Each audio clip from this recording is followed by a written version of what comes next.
Guys, I'm gonna need your help through this. That was an anxiety-ridden afternoon when that trade went down. Man, I think it's a win-win for everybody, Alan. Why is it a win-win? I mean, Sam Darnold's going to, in that division. Now he's a young quarterback, that's about to lose. It's about to lose Tom Brady. It's about to lose Matt Ryan, and he'll be one of the young, talented quarterbacks within that division. He reunites with Robbie Anderson, who he had tremendous chemistry with. He talked about 1,000-yard receiver when he was here or close to it. Imagine what he's going to do next year with his ability to have these off-schedule plays, the chemistry that they already have. Matt Rule was going to be his coach in New York right. Yep. Yeah, but Chris Johnson had allowed him just to pick his own coaching staff. Before anybody else say the whole thing and a tree falls in the woods and I say something, I'm going to tell you this, Jay, what this all means, right? What this means is that you're going to have Teddy Bridgewater more than likely. If you think about pace, if they're smart, Teddy Bridgewater is a young quarterback that you can go get that's proven, that's played within the division. So I can see them making a trade for Teddy Bridgewater, maybe giving the Chicago Bears maybe giving up that fourth. So now listen, Carolina. A third veteran quarterback? So listen. Now Carolina gets a fourth round, get their fourth back. So really they only gave up a 6th and a 2nd for Sam Darnold. And then in turn, the Jets need a veteran quarterback. So in turn, then Nick Foles reunites with Joe Douglas. Lord. And now you're only spending $10 million at your quarterback position. I just threw up in my mouth. Listen, you need somebody to start the season. There's no way you can start Zach Wilson at quarterback. So watch what I tell you. All right. That's going to be the musical chairs because it's not a veteran quarterback out there to be able to take snaps behind center for the Jets. So the realistic thing, you think about Nick Foles isn't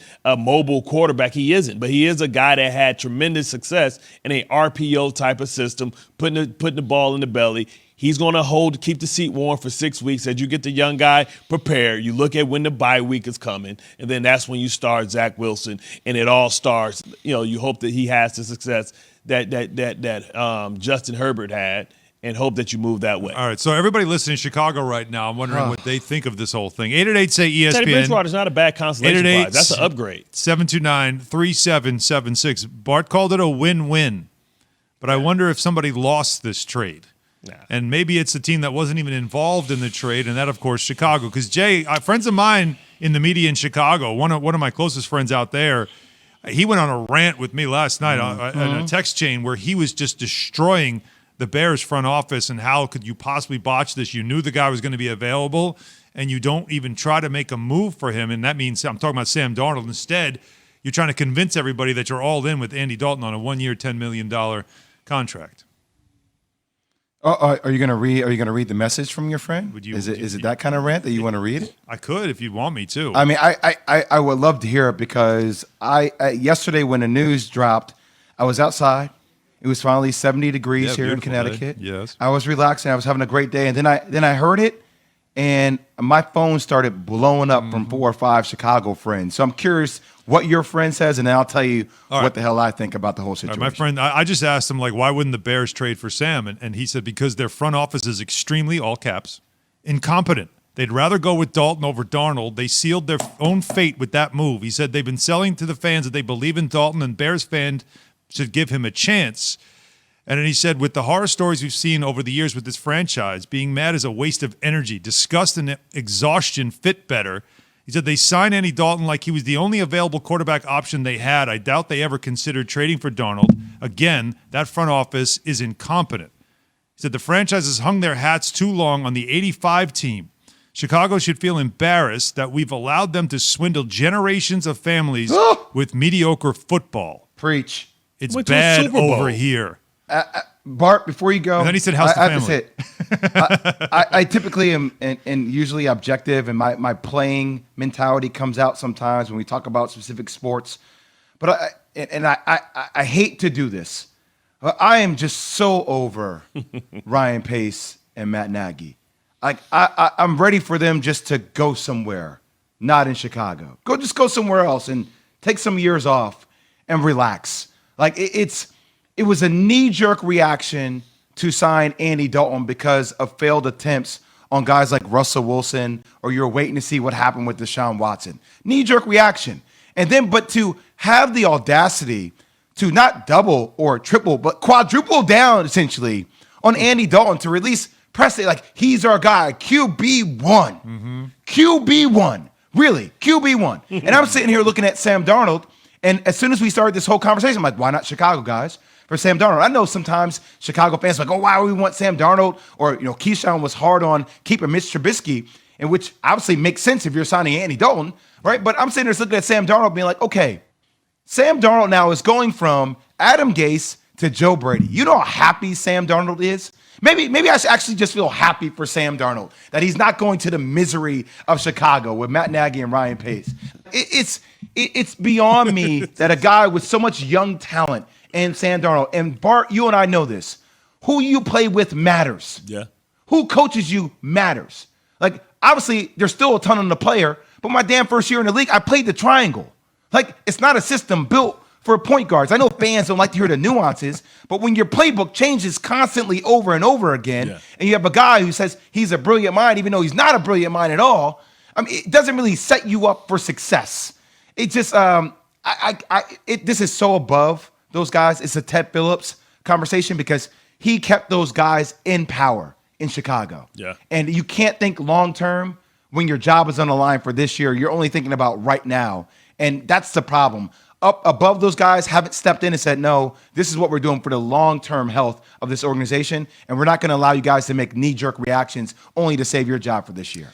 So listen, I'm telling you, Jay, and listen, I'm trying to walk you back from the cliff. So please walk me back. I'm trying to walk you back from the cliff. And like Teddy Bridgewater this year, his dead cap money, he signed a 3-year, $60 million deal, right? So it's roughly about $20 million a year.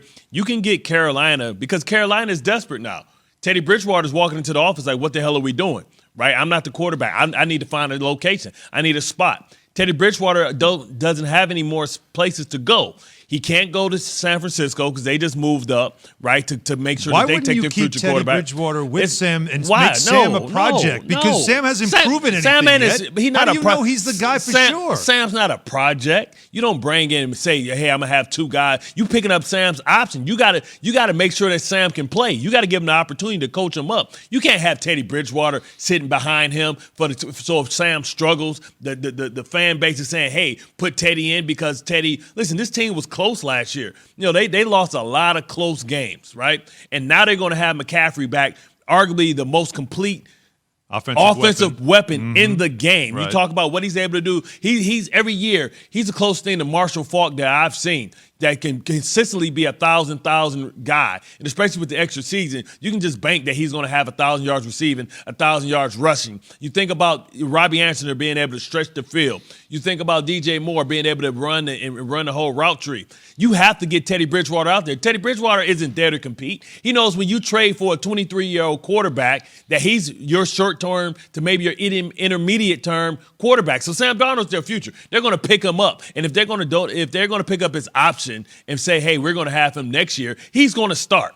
You can say whatever you want. $18.9 million. Right, he's going to start. So you can, if you're Chicago, you're going to say, hey, I'll take Teddy Bridgewater off your hands. Why don't you just keep Mitchell Trubisky? No. Why just not keep him from the beginning? I don't understand. Why are you doing so? Let me tell you something. Mitchell Trubisky was a horrible quarterback. When I say horrible, he limited your playbook so much. One thing you know about Teddy Bridgewater isn't going to turn the ball over. He's a competitor. He's a leader. So Bart, you're telling me if you're Matt around. Nagy or Ryan Pace, you're telling me that Teddy Bridgewater and Andy Dalton are going to save your career. No, that's what you're telling me. I'm telling you that Teddy Bridgewater can come and elevate your offense. I'm telling you, Teddy Bridgewater, years removed from the knee injury, is confident enough to be able to make plays with his legs. I'm telling you that Teddy Bridgewater has now been able and is willing, much like Alex Smith was, to start pushing the ball down the field. You talk about he almost got Robbie Anderson.